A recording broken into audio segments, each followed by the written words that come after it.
ஆண்டவருடைய நாமம் மகிமைப்படுவதாக.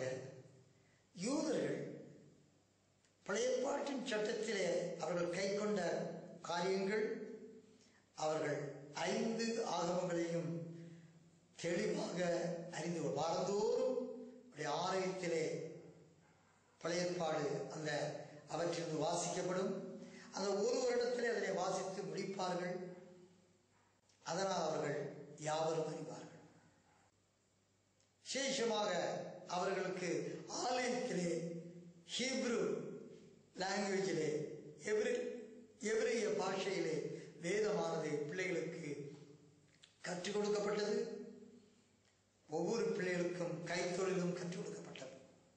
அவர்கள் கை கொண்ட காரியம், இறைவன் ஒருவன், என்னை என்று உனக்கு வேறு தேவர்கள் உண்டாயிருக்க வேண்டாம். யாத்திராகமம் 20ஆம் அதிகாரத்தில் பார்ப்போம், அறிவியெல்லாம் பார்க்க முடியும். இறைவன் ஒருவனே, என்னை நினைத்து என்னை போல் இவைகள் இருக்கும் என்று எந்த உருவத்தையும் செய்யாதே, நமஸ்கரியாதே, வணங்காதே,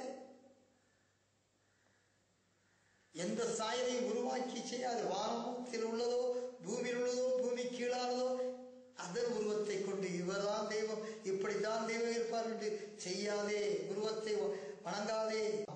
அவரை வணங்கி வருகிற மக்களுக்கு 1000 தலைமுறைக்கு ஆசீர்வாதம், பகைக்கிற மக்களுக்கு 3ஆம் 4ஆம் தலைமுறை மட்டும் விசாரணை. இறைவனுடைய பெயரை வீணிலே வழங்கக்கூடாது என்று சொல்லப்படுகிறது. ஓய்வு நாளை சரியான முறையிலே அதை ஆசரிக்க வேண்டும். இன்னும் தகப்பனையும் தாயையும் கனம் பண்ண வேண்டும். தகப்பனையும் தாயையும் கனம் பண்ண வேண்டும். சில இடங்களில் தகப்பனையும் தாயையும் தெய்வமாக வணங்கினார்கள்.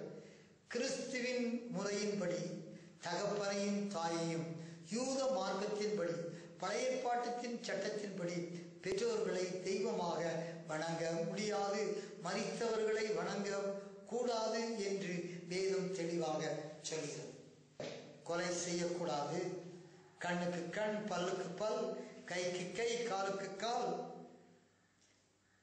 அடுத்ததாக அவர் சொல்வது அடல்ட்ரி, பாலியல் சம்பந்தமான விஷயம்.